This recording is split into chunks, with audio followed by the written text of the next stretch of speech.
House of the Devil, the 2009 film, was distributed by the MPI Media Group. It's definitely one of the more interesting films I've seen in a while.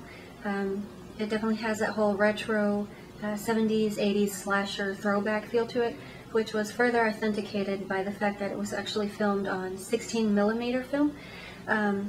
Definitely really do appreciate the fact that they went through so much trouble just to make it authentic rather than faux throwback, which, you know, people just very half-assedly do nowadays. They actually went, you know, the whole 10 yards just to do it right.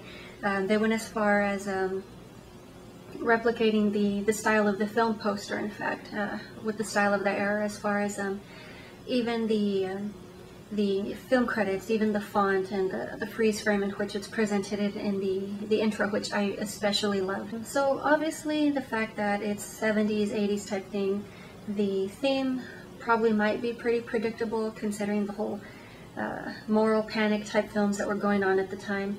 But obviously if you're not too familiar with that, I will leave that till the end. You can just discover it as we go along.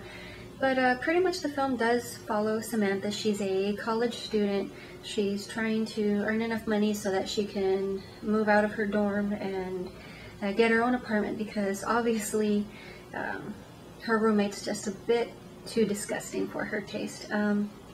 She does find an ad, calls up the guy. He stands her up on the first try, eventually leaves a message back at her dorm. So she eventually does get her friend Megan to drive her all the way out there. It's out in the middle of nowhere, country type home. Upon initially arriving, you know, the guy who did hire them, or hire her, doesn't want to give too much information, doesn't want to say who he is, what he does, and she eventually discovers, or he confesses to her there is no child, it's rather his mother that he's wanting Samantha to look after.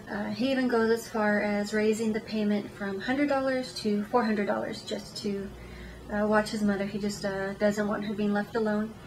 Although doesn't really seem to make too much sense. She's a very fishy character.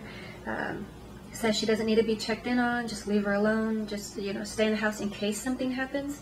Meanwhile, he also does keep talking about the lunar eclipse, and he also does make mention that on various occasions that he left money and a phone number to a pizza place on the refrigerator in case she gets hungry later. What's wrong with just raiding the fridge? Obviously, Megan gets mad at Samantha for wanting to stay alone, but you know, with money like that, I guess it's kind of hard to resist, especially if you are a starving college student. So the film does progress, very interesting at first, but it does have a bit of a drag, and I have nothing against, you know, films with a slow build. I'm obviously very familiar with Burnt Offerings as well as The Others, so I definitely am familiar with that film. I appreciate that style. It's just the fact that this whole the drag seems to last at least 30 minutes before it finally picks back up again. We basically have Samantha roaming through the house. She's, you know, just sort of doing the whole kid on the loose type thing, running through different rooms, exploring, playing pool, yada yada, before she finally does decide to order pizza and the film picks back up again. So that kind of just made me feel bored just because she was acting bored. So obviously pizza guy eventually shows up, takes a couple of bites, spits it out, and rinses her mouth out. Obviously, you know, just didn't really care too much for the taste. As she is running the faucet, she does notice that there's another faucet running somewhere else in a different part of the house.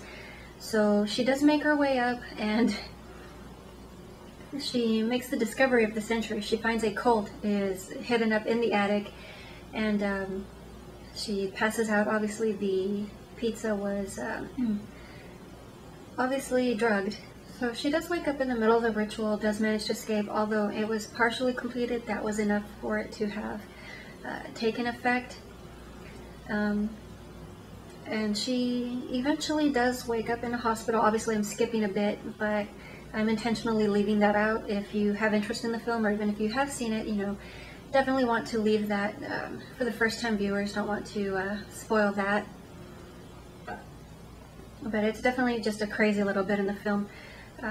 So she does wake up in the hospital, slightly changed, not entirely quite herself, but I definitely do think it's a great film. I would definitely recommend it. I would definitely watch it again myself. I absolutely love retro stuff. And that was also just the main appeal for me wanting to watch this film as well. But that is pretty much all I have today. I will talk to you later.